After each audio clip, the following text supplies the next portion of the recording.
Olá, amigo espectador do Formiga na Tela. No programa de hoje, Robôs Universais de Rossum.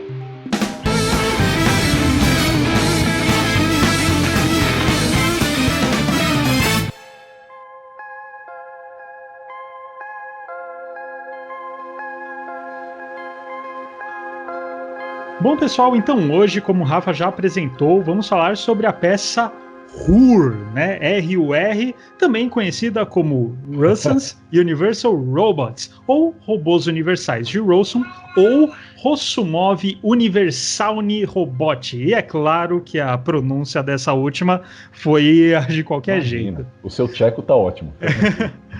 Bom, é a primeira vez que a gente fala de uma peça, né, Rafa?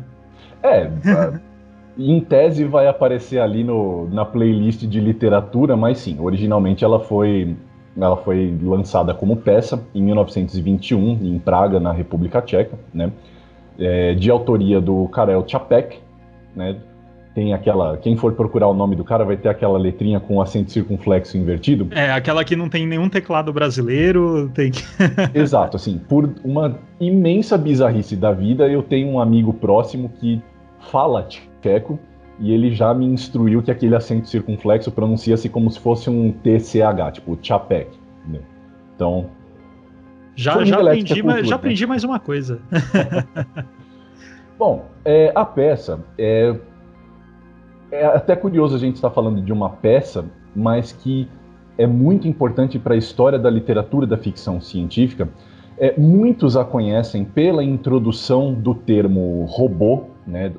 Tudo que você já ouviu falar em livros, seja de Asimov ou qualquer outro escritor que usa a palavra robô, ela foi usada pela primeira vez nessa peça do Čapek, que é derivada da palavra em tcheco robota, que, assim, entre algumas traduções e mexendo em radicais e coisas desse tipo, você vai chegar em alguma coisa que significa algo como um escravo.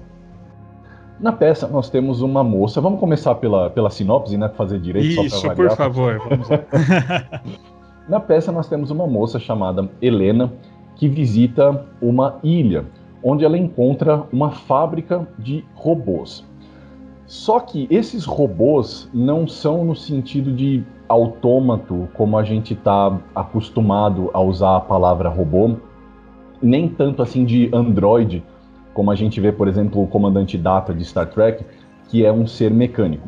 Esses robôs são orgânicos. Eles são mais próximos do conceito, por exemplo, dos Cylons, do Battlestar Galactica, né? Isso, até dos replicantes do filme do Blade Runner também. Isso, bem lembrado.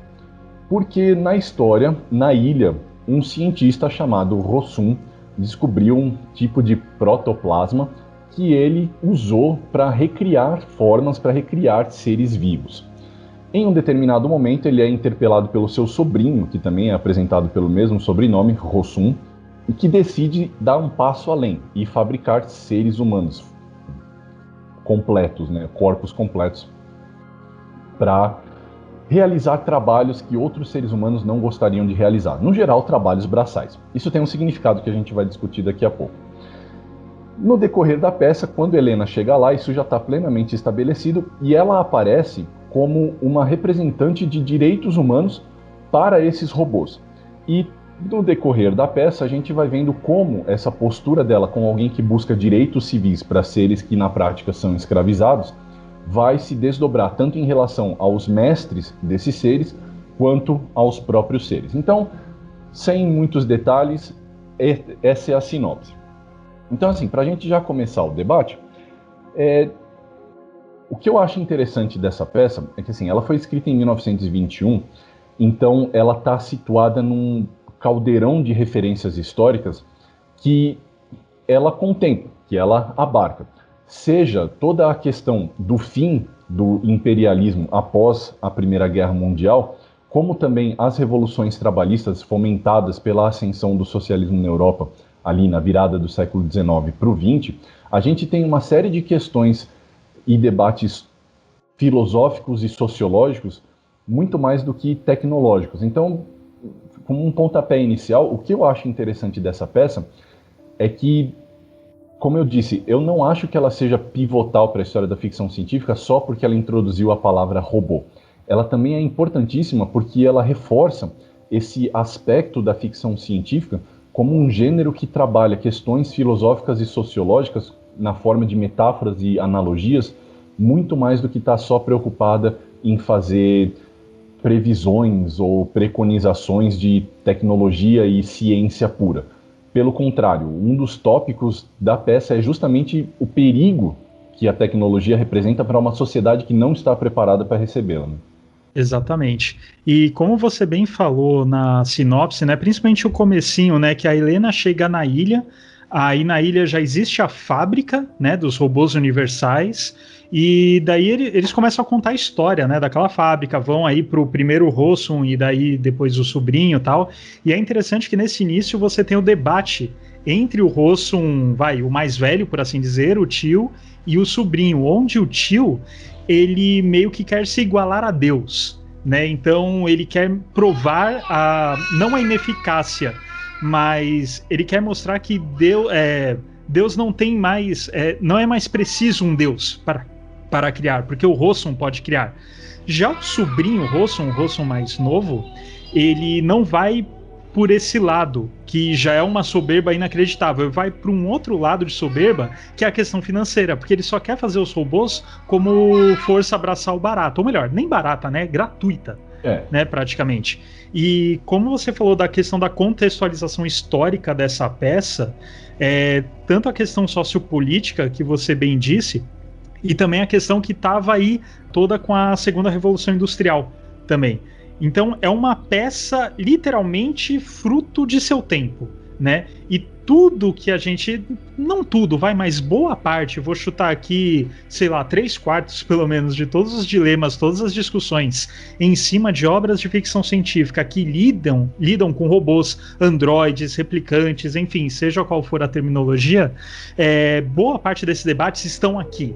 Uma das coisas que, particularmente nós, né, Rafa, nós e o Daniel gostamos muito quando falamos desse tipo de obra de ficção científica, enfim, Asimov e tudo mais, tem a velha discussão, né, do homem se igualando a Deus por conta da criação. Isso a gente já tem no início dessa peça. Aí depois a gente vai para coisas mais pop, né, por assim dizer. Então a questão das máquinas se rebelarem contra os seres humanos. Nós temos isso também no segundo ato dessa peça. Para depois, no terceiro ato, e aqui eu vou pedir uma licença para nossos amigos espectadores, que eu vou soltar um spoiler aqui da peça, mas enfim, né? Mais de 100 anos de peça. Aliás, 100 anos, Rafa. Completando 100 anos. Então, eu nem tinha lembrado disso, mas pode crer, são 100 anos da peça, foi o centenário dela. Exatamente. Então, assim, vamos pedir essa licença para vocês soltarem spoilers. Nós já citamos esse conto do Isaac Asimov aqui, onde no final da existência, depois da entropia, sobra apenas o supercomputador Multivac, que já deixou de ser um computador há muito tempo, se tornou uma entidade, e ele se torna o novo criador do universo. E quando a gente chega no final da peça, a raça humana foi extinta por conta da rebelião dos robôs, só que no meio de toda a confusão da peça, a própria Helena, ela queimou a fórmula que dava origem a novos robôs, então você não tem mais a criação. E os robôs, eles deixaram vivo apenas um personagem, o Alquist, alguma coisa. Alquist. Deixam vivo esse personagem Alquist e eles pedem para ele, poxa, pelo amor de Deus, tenta refazer a fórmula, nem que você tenha que matar alguns de nós e dissecar alguns de nós para conseguir descobrir. Então você tem um retorno a essa questão, né? Porque antes você tinha o ser humano usando esses robôs literalmente como objetos, né? Sem dar o valor da vida a eles. E agora, nesse nível de existência, os próprios robôs aceitam um certo tipo de subexistência nesse sentido, para poder prosseguir com a sua própria raça, né? E o Alquist, ele pega lá 2 exemplares, né, 2 robôs que eles são apaixonados um pelo outro, e ele vai fazer esse processo de dissecação. E um fala, não, me disseque ao invés de dissecar o outro, porque eu o amo, então para mantê-lo vivo, me use. Só que o outro fala a mesma coisa, né? Algo que é o extremo oposto, por exemplo, a 1984, né? que é literalmente o oposto. Então aí já dá uma discussão legal que, desculpa ter jogado isso, que a gente poderia fazer um podcast disso, comparando esse final com o final de 1984. Não, a gente cobre só o livro, só o Rossum hoje, e a gente bota isso aí na roda para fazer um podcast. Dá um beleza. Tema, aliás. Exato, porque no caso de 1984, só passando uma pincelada aqui rapidinho, o personagem do Winston, ele entrega a sua amada, assim como a sua amada o entrega também. E aqui no Rossum é diferente, né? Eles, cada um, quer se sacrificar pelo outro. E nisso, o Alquist faz uma reflexão que também me lembra muito a reflexão em Eu Sou a Lenda, do Madsen, que ele entende ali como uma nova origem, né? Literalmente uma nova origem, uma nova raça, que aqui ele vê esses dois robôs, que agora vão me fugir o nome, mas ele os vê como os novos Adão e Eva, né? Porque é a primeira vez que surge uma paixão. Então, a partir dessa paixão, pode nascer um novo ser, como foi muito mal explorado em Blade Runner 2049, por exemplo. Não precisava ter mencionado esse filme, mas... Então, cara, essa coisa dos novos Adão e Eva, tem uma série de pequenos simbolismos aí que são interessantes. Eu acho o encerramento da peça bastante interessante porque, como você falou, o velho Rossum, ele tem esse questionamento que é bastante comum no pós-iluminismo e na literatura romântica, do questionamento sobre a existência de Deus e além, né, no caso de uma literatura nietzschiana, da necessidade da existência de Deus ou mesmo prejuízo da existência de um Deus. Então, quando ele cria esses seres, ele acaba os criando como um mero desafio, como até de uma certa forma um deboche, um despeito à figura de um criador universal. E isso é um problema, porque nesse aspecto você cria seres que são potencialmente sencientes, mas sim, despojados, despidos de uma moralidade. Então existe esse sentido filosófico. E fazendo o salto, né, para o final que você mencionou, há também essa questão de que o Primus e a Helena, que são os robôs que acabam servindo como esse Adão e Eva mitocondriais. Tem muita Helena, gente. É novela novela do Leblon.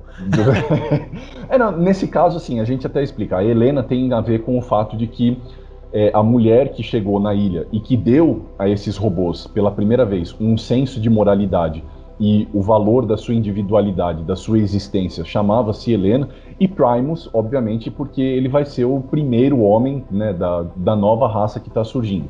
Então, assim, E tem a robô Helena. Isso, exatamente. São duas Helenas com um papel muito importante aqui. Exato. Então, assim, tem essas pequenas alegorias que o Chapek vai colocando no meio do caminho que são interessantes de serem percebidas. Mas é interessante que, assim, você mencionou o final. Quando o Alquist ele percebe que ele está diante dos primeiros membros de uma nova raça, aí, usando essa alegoria bíblica, o que para mim é interessante é que, assim, você pontuou bem, eles são vistos como os primeiros membros de uma nova raça a partir do momento em que eles praticam um nível de moralidade tão excelente, tão sofisticado, que é a demonstração do altruísmo, do tipo...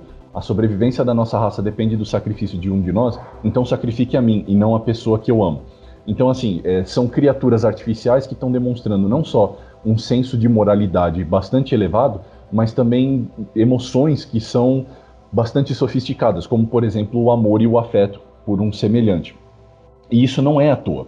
Tem a ver também com o fato, aí a gente volta no decorrer da peça, de que esses robôs, quando eles são criados pelo sobrinho Rossum para serem trabalhadores braçais, é óbvio, gente. Assim, se vocês não entenderam isso até agora, pelo amor, é óbvio que ele está fazendo uma alegoria a um certo... Não estou dizendo que é uma obra marxista, longe disso. Mas, assim, é obviamente uma alegoria à busca pelos direitos trabalhistas que eram muito comuns na virada do século XIX para o XX. De novo, não estou fazendo uma alegoria marxista. Qualquer um que sabe qualquer coisa sobre história sabe que não existiam direitos trabalhistas e os líderes de indústria usavam isso para abusar e para desumanizar seus trabalhadores no ambiente das fábricas, como o Guga bem apontou, após a Segunda Revolução Industrial, que inclusive é a grande responsável pelos eventos da Primeira Guerra, que mudaram completamente a perspectiva cultural e histórica que existia da sociedade europeia e, por consequência, né, a gente está falando do período imediatamente pós-colonialista, então, assim, o eurocentrismo ainda era vastamente disseminado ao redor do mundo. Então, essa perspectiva da cultura europeia era uma coisa que acabava se disseminando ao redor do mundo. Então, assim, o que não é à toa que o nome do livro são Robôs Universais de Rossum, porque na história, quando o sobrinho Rossum ele cria esses trabalhadores, a sua ideia é de que esses trabalhadores trabalhassem ao redor do mundo, que inúmeras empresas e indústrias pudessem desfrutar do serviço desses trabalhadores, que é uma maneira de dizer, é a forma mais brutal desse capitalismo clássico, né, da virada do século XIX para o XX, pós-invenção da linha de produção fordista, pós, né, organização industrial, aquele formato de organização industrial como a gente conhece e que inclusive perdura de muitas formas até hoje. Eu acho que não existe, até para evocar aquele episódio fantástico que toda vez que a gente fala sobre, né, direitos civis para seres que a gente possa vir a criar... The Measure of a Man. The Measure of a Man. Já sei, a gente está muito previsível. Um pouco, sim, mas é preciso lembrar. Mas assim, muito da interpretação de Robôs Universais de Rossum está naquele diálogo do Picard com a Guinan, quando ele fala, ok, então nós estamos falando de escravos, seres convenientemente criados ou forçados ao trabalho, que a gente não questiona a sua condição porque a gente trabalha eles em cima, debaixo de um eufemismo fácil e confortável, que é propriedade. Esses robôs, eles são propriedades dos seus donos, então nós não pensamos que eles são seres que têm direitos. E inclusive por isso, assim, o livro, como o Guga também apontou, ele toma rumos distópicos porque há uma revolução dos robôs. De novo, não é uma interpretação marxista, é uma retomada de eventos que aconteciam com muita frequência nas duas primeiras décadas do século XX e na década final do século XIX, mas assim, a revolta dos robôs, a tomada das indústrias e o assassinato dos seus mestres é claramente uma alegoria às revoltas sindicais e trabalhistas que aconteciam nesse período, em busca justamente desses direitos que não existiam e por conta desse ressentimento e dessa raiva contra esses líderes de indústria e contra os líderes imperialistas que determinaram essas condições de vida e de trabalho. Então, assim, é uma crítica, como o Guga bem falou, assim, é uma peça que é muito, muito fruto do seu tempo. Mas existem questões ali que são universais que ecoam até hoje. Que, aliás, é inclusive interessante a gente notar que a peça ela se passa no futuro, né, como uma boa ficção científica, no longínquo e distante ano de 2000. Então, assim, quando ele fala sobre essa questão da alienação e da desumanização dos trabalhadores, são questões que permanecem sendo universais, que a gente sabe que quando uma sociedade permite que esse tipo de modelo econômico corra livre, abusos vão existir, desumanização vai existir. Então, assim, existem questões ali que são universais. E eu não me refiro só a essa ontologia filosófica do questionamento da necessidade de Deus, que, enfim, eu diria que em tempos de ascensão de proselitismo religioso como a gente vive hoje, é um questionamento que continua válido, né? Por incrível que pareça, Nietzsche matou Deus, mas Deus não parece ter matado Nietzsche. Infelizmente. Então, por que eu estou dizendo tudo isso também?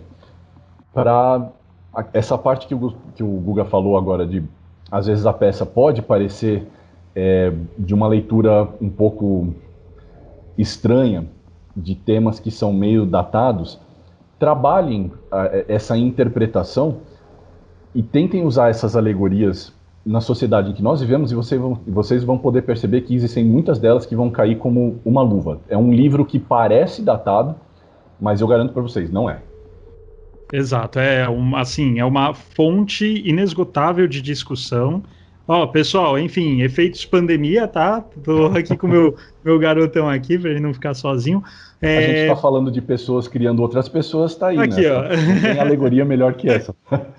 E voltando ao que você falou, né, da questão do momento que a peça foi criada, a questão do Fordismo, né, tal. Enfim, Fordismo começou na década de 10, então a gente sempre vai falar o livro, né, porque a gente leu em forma de literatura, mas enfim, a peça, né, saindo aí no começo da década de 20, para 10 anos depois também o Aldous Huxley, em Admirável Mundo Novo, também criticaram o Fordismo de uma outra maneira, né? Então é uma discussão pairando os mesmos conceitos. Então quando você diz, poxa, são discussões universais, é claro, porque vários autores estão discutindo isso de formas muito diferentes.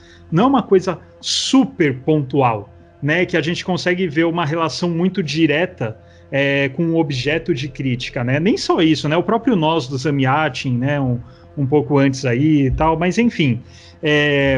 Então, assim, a peça ela é muito interessante nesse sentido, porque ela traz tudo aquilo lá que a gente vai discutir em várias outras obras de ficção científica que lidam com robôs ou seres artificiais. O que você quer com o microfone? Isso é interessante de vocês buscarem a peça ainda hoje em dia. O próprio Asimov, ele fala, né, dessa peça, embora ele não goste da peça, né, ele odeia a peça, na verdade, mas é claro, né, ele odeia a peça não por achar a peça em si com discussões ruins, não, pelo contrário, tanto é que o próprio Asimov pega várias dessas discussões e coloca em seus livros. Aliás, é graças a essa peça que a gente tem as 3 leis da robótica, né, que ele pensou, poxa, mas pode ser diferente.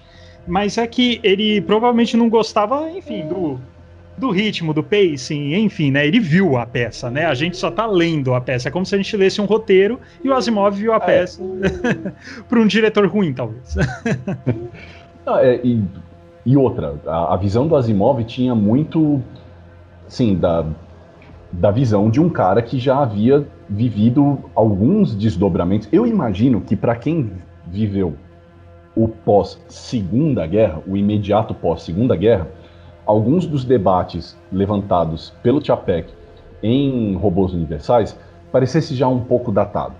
Porque naquele momento em que o Asimov viveu, havia uma série de outras preocupações que inclusive ele levanta com muita frequência nos seus livros. Então, inclusive por isso a própria visão de robô que ele tem, que praticamente refigurou o significado de robô para todo mundo, né? Porque quando a gente fala de robô, a referência até hoje permanece sendo o Asimov. Mas quando ele fala de robô, ele está se referindo muito mais à questão do perigo da tecnologia do que perigo não, né?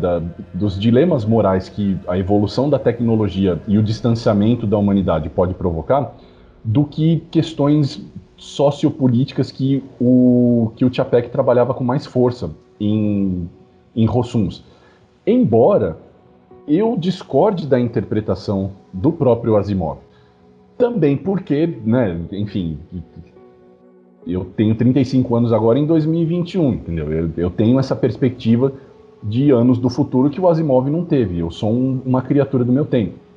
Então, assim, o que eu vejo é que a obra do Čapek permanece com questionamentos que são relevantes. Você falou da questão, né, das críticas do Asimov, principalmente aos aspectos da tecnologia e tudo mais. Cara, você tem que imaginar que esses robôs que o Čapek criou são construídos a partir desse protoplasma. Tudo bem, eles são montados em uma linha de produção, né? Tipo, existe uma parte que produz ossos, existe uma parte que produz pele, existe uma parte que produz carne, etc, etc. Mas tudo a partir desse protoplasma, ou seja, ele estava propondo a ideia de um material essencial do qual todas as partes de um ser vivo podem ser desenvolvidas. E o próprio conceito da hereditariedade do DNA, da capacidade de filamentos de proteína serem reunidos para criar formas de vida, é um negócio que só foi confirmado 30 anos depois, em 1952, cara.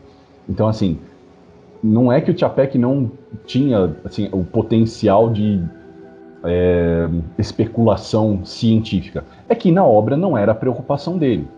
Claro, o Rossums é claramente uma alegoria filosófica e política, e muito menos científica.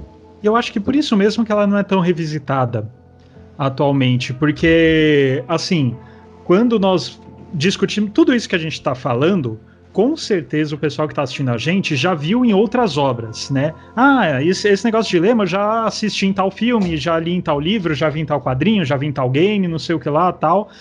Porque, como a gente falou no começo, né, aqui o Chapek, ele levanta discussões que vários outros autores pegaram emprestado para si. Quer dizer, pegaram emprestado não, né? Porque muitos nem devem ter lido, né? Mas são discussões, como você falou, universais. Então, com certeza, esse tipo de assunto vai voltar de uma forma ou de outra. Eu mencionei lá no começo, muitos dos temas trabalhados no livro, na peça, eles são típicos das questões que levaram à Primeira Guerra. E isso, para as pessoas na época, não à toa a peça foi um sucesso na época em que ela foi encenada, para as pessoas na época era muito chocante ver uma alegoria que condensava tantos temas que eram tão preocupantes naquele período em uma obra só. Só que quando veio a Segunda Guerra, todas essas preocupações que levaram à Primeira Guerra foram sobrelapadas por uma escala de violência e imoralidade e questionamentos muito maiores. Porque qual é a importância de você questionar? Até aproveitando, eu vou lembrar o amigo espectador do famoso Oppenheimer e da sua frase ao lançar a bomba atômica, né, eu me tornei o senhor da morte, da destruição, blá blá blá. Isso tem um sentido muito pesado, porque o que adianta você questionar o poder de criar quando você criou um poder de destruir nessa escala? Então é por isso que Ruhr acaba... um adendo, muito mais eficiente, né? Muito mais eficiente, exatamente. Porque a distopia de Ruhr acontece quando? Com uma revolução trabalhista, sabe? Robôs tomando o mundo e eles acabam... Né, desculpa o spoiler, vou pedir desculpa pelo spoiler também, mas qual que é a tragédia do livro? Depois que os humanos foram quase que completamente extintos e restaram apenas os robôs na Terra, os robôs não podem se procriar porque, como o Gustavo apontou agora há pouco, a Helena, a humana, destruiu a fórmula que criava robôs. Então, assim, esses robôs vão eventualmente perecer porque eles não podem procriar. Então, quando o Alquist ele vai dissecar o Adão e a Eva mitocondriais para dar uma chance para essa raça, é tipo um fiozinho de esperança em um final que é distópico. Só que esse final distópico de uma raça perecendo aos poucos, pós-Segunda Guerra, fazia muito pouco sentido. Era muito pouco contundente diante da ameaça da aniquilação atômica. Por outro lado, de novo, para reforçar o que o Gustavo disse, por que para o Asimov, vamos usar a figura do Asimov de novo, por que para o Asimov Ruhr tinha questionamentos que não pareciam interessantes e para nós parece que eles voltam à tona? Porque, de novo, hoje, em 2021, nós enfrentamos a ameaça do perecimento da espécie. Nós não enfrentamos a aniquilação imediata por meio de uma arma de destruição em massa. Nós enfrentamos a escassez de recursos, nós enfrentamos uma série de outros problemas biológicos, como, por exemplo, essa pandemia, que ameaçam a extinção da nossa espécie de uma forma melancólica e não imediatista. Então, para concluir a minha fala, por isso, leiam Ruhr e entendam o que a gente pode tirar de útil para essa história hoje. Exato, voltamos ao ciclo, né? É a mesma coisa que o Mundo Assombrado pelos Demônios, né? O programa que a gente fez em fevereiro do ano passado, comecinho da pandemia não, porque ainda era a fase epidemiológica, né? Ainda era epidemia e não pandemia. Onde você tinha até falado, né? Poxa, em determinado momento, o livro já não fazia mais sentido porque havia uma visão de progresso, né? E agora voltamos a uma idade, entre aspas, das trevas, né? E aqui é a mesma coisa, você falou realmente muito bem. A expectativa, né? Expectativa no seguinte sentido, expectativa de ansiedade como sociedade. Voltamos ao período pré-Segunda Guerra. Verdade, assim, você acabou de desgraçar o meu dia mais ainda, cara. Eu não tinha pensado nisso. E beleza, obrigado. De nada. Minha tarefa nesse mundo é tirar a esperança das pessoas. Conseguiu. E só para concluir, não vamos iniciar uma nova discussão sobre isso daí fica para queimar os neurônios orgânicos ou artificiais de quem está nos ouvindo, mas você falou, né, da questão da origem da palavra robô, né, oriunda de escravo, né, em uma tradução um pouco livre, e no caso Rossum, né, o nome dos caras, né, que deram origem a essa raça na peça. Eu tava deixando essa passar. Em tradução livre, pode ser compreendido como razão. Então, robôs universais de Rossum, escravos universais da razão. Então, não vamos entrar nessa discussão, a gente pode até fazer um outro programa só sobre isso, que a gente só lembrou agora disso daí. Sim, cara, porque você me lembrou disso agora e eu vou... Tinha tanta mais coisa pra falar, velho. Exato. Mas fica, ó, a gente pode fazer aí um podcast sobre alguns conceitos de ficção científica para falar até da questão do 1984, que a gente pincelou por aqui e tudo mais. A gente bota tudo isso daí num programa aí com quase 2 horas, aí a gente pode se sentir livre. Tá bom, pessoal? Então fica esse questionamento para queimar os neurônios aí. Deixa aí nos comentários, quem quiser, fala assim, ó, a gente quer ver esse podcast, porque aí a gente sabe que vocês realmente querem ver. Então, manda ver aí. Boa, fechou. Então, ó, hashtag Topo, vamos ser modernosos aqui. Quem quiser essa discussão prolongada em um podcast, coloca hashtag Quero Mais Rossum. Então é isso, pessoal. Esse daqui foi o Formiga na Tela sobre a primeira peça teatral de ficção científica, Hur, Robôs Universais de Rossum. Ó, já sabe, né? Dê um like aqui no vídeo, compartilhe para aqueles seus amigos e colegas que você acha que podem se interessar pelo conteúdo. Se inscrevam no canal para receber uma notificação toda vez que um vídeo novo for ao ar. Vídeos, aliás, toda quarta-feira aqui no nosso canal do YouTube. Também temos nosso podcast quinzenal. Para ouvir, basta ir lá no Spotify ou no nosso site formigaelétrica.com.br. Siga a gente lá no Instagram, formiga.elétrica, e mande aí nos comentários sugestões de pautas, temas que vocês gostariam que nós abordássemos, ou deixaria elogios, ou também críticas, é claro, pode xingar a gente à vontade, se a gente não gostar, a gente xinga de volta, beleza? Então é isso, pessoal, até semana que vem. Robô desligando.